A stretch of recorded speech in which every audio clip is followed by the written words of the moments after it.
Halo teman-teman semua, selamat datang di video terbaru saya. Terima kasih buat teman-teman yang sudah klik video ini. Mohon di-subscribe, mohon di-like agar saya semakin semangat mengembangkan channel ini. Saya doakan teman-teman semua selalu dalam keadaan sehat walafiat dan dilancarkan pekerjaan serta usahanya. Ya, pada video kali ini saya ingin mengajak teman-teman menyaksikan bagaimana Sekjen PBB sampai menyebut Presiden Jokowi itu adalah salah satu pemimpin yang paling disegani, ditakuti dan berpengaruh di dunia. Bahkan Pak Jokowi dikatakan sampai mampu mengontrol dunia gitu. Kenapa? Karena Pak Jokowi berani menolak ekspor bahan mentah dan mau mengintegrasikan bahan-bahan mentah itu sehingga menjadi punya nilai tambah di dalam negeri dan kelak akan menjadi baterai listrik dan berbagai komponen lain yang diproduksi di dalam negeri. Itulah luar biasanya nyali Presiden Jokowi. Nah, bagaimana penjelasannya? Yuk kita simak dulu videonya. Tiba-tiba Sekjen PBB sebut Jokowi orang paling berpengaruh di dunia. Dijelek-jelekin saya juga diam. Dicela, direndah-rendahkan saya juga diam. Dihujat, dihina-hina saya juga diam. Tetapi hari ini di Jogja saya sampaikan saya akan lawan. Saya yang tadinya lawan, beliau bisa jadikan kawan. Sama-sama sekarang kita membangun bangsa Indonesia. Beliau bukan tentara, tidak pernah sesko, tidak pernah lemhanas, tapi di bawah pemerintah beliau memberi anggaran pertahanan yang terbesar sepanjang Republik ini. Sekretaris Jenderal Perserikatan Bangsa-Bangsa Antonio Guterres memberikan apresiasinya terhadap Indonesia. Ia menyebut bahwa Indonesia sangat berperan aktif dalam memperkuat multilateralisme di tatanan global. Pemberian surat kepercayaan diberikan ke Dubes RI untuk PBB yang baru, Armanata Nasir, Selasa 4 Januari 2022. Guterres berharap Indonesia akan terus berkomitmen penuh terhadap terciptanya perdamaian dan stabilitas dunia. Selain itu, Sekjen PBB menyampaikan harapannya agar Indonesia dapat berkontribusi lebih besar lagi dalam menghadapi berbagai tantangan global dan kawasan. Beberapa isu yang mendapat perhatian dalam pertemuan seperti perubahan iklim, pemulihan ekonomi pasca pandemi, dan situasi di kawasan. Tak hanya itu, Guterres juga mengharapkan Indonesia sebagai Presiden G20 dapat berkontribusi dalam upaya membangun sistem keuangan global yang lebih seimbang bagi negara berkembang. Ya, itu sedikit penjelasan. Nanti ada lagi beberapa video yang ingin saya tunjukkan. Tapi dari video ini kita belajar bagaimana Pak Jokowi itu ketika bertemu Eropa, bertemu Amerika, dia tidak minder. Bahkan pernah suatu kali Pak Jokowi bercerita, pemimpin-pemimpin dunia itu ketika bertemu Joe Biden, Presiden Amerika itu nunduk.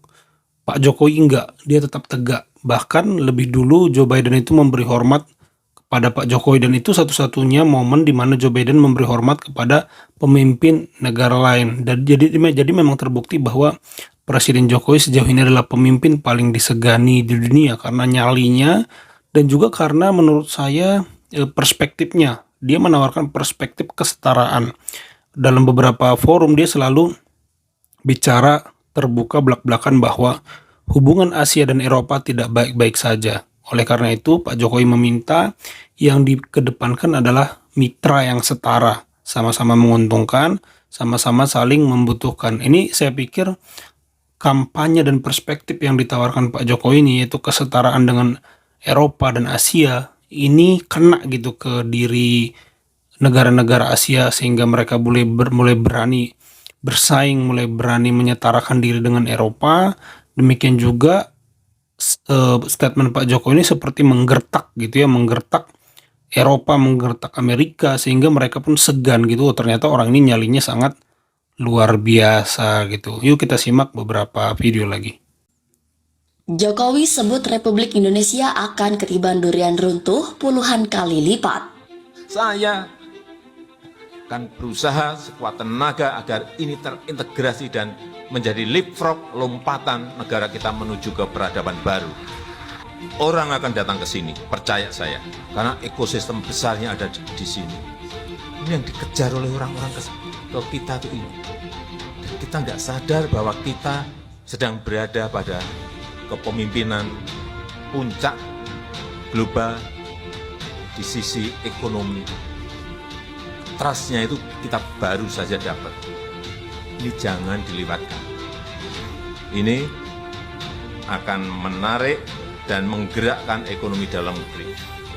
Ya, itu yang saya maksud tadi, di mana Pak Jokowi bermaksud melarang ekspor mentah seperti nikel, timah, tembaga, bauksit, dan segala hasil tambang tadi beserta turunannya, karena akan diolah di dalam negeri sehingga menjadi suatu produk yang bernilai tambah. Bahkan Pak Jokowi akan bekerja keras mengintegrasikannya, karena contoh baterai listrik yang kelak akan menjadi sumber daya transportasi publik yang bersifat listrik, atau transportasi pribadi yang bersifat listrik kelak kan membutuhkan baterai listrik ya. Nah, itu Pak Jokowi akan berusaha keras mengintegrasikan komponen-komponennya sehingga baterai listrik itu kelak bisa diproduksi dalam negeri. Nah, itu yang dimaksud Pak Jokowi. Kalau ini sudah terintegrasi, nggak usah kemana-mana memasarkan Indonesia. Mereka yang akan datang karena butuh Indonesia. Jadi pemikiran Pak Jokowi ini sudah 6 langkah, 7 langkah di depan pemimpin-pemimpin Indonesia sebelumnya, kalau menurut saya. Kita lihat video terakhir. Dalam kurun waktu sampai 8 tahun ini kita telah membangun 2040 km jalan tol. Kemudian juga membangun 16 airport baru dan 38 airport renovasi. Kemudian pelabuhan, kita membangun juga bendungan. Saya kira ini adalah sesuatu yang basic yang harus dimiliki oleh Indonesia dalam rangka daya saing. Ya, itu yang saya bilang tadi, Pak Jokowi ini selalu pemikirannya itu udah 6-7 langkah di depan kita, di depan pemimpin-pemimpin Indonesia sebelumnya. Kata kunci yang disebutkan Pak Jokowi tadi itulah daya saing. Jarang sekali kita mendengar pemimpin kita saat ini berbicara competitiveness gitu, daya saing. Pak Jokowi ini terus bicara daya saing, karena memang dia melihat kalau kita tidak punya daya saing, kita akan keok, produk kita akan hancur. Itu kenapa dia bangun transportasi, agar kita unggul dalam konektivitas, sehingga produk-produk kita kan pasar bebas nih sekarang.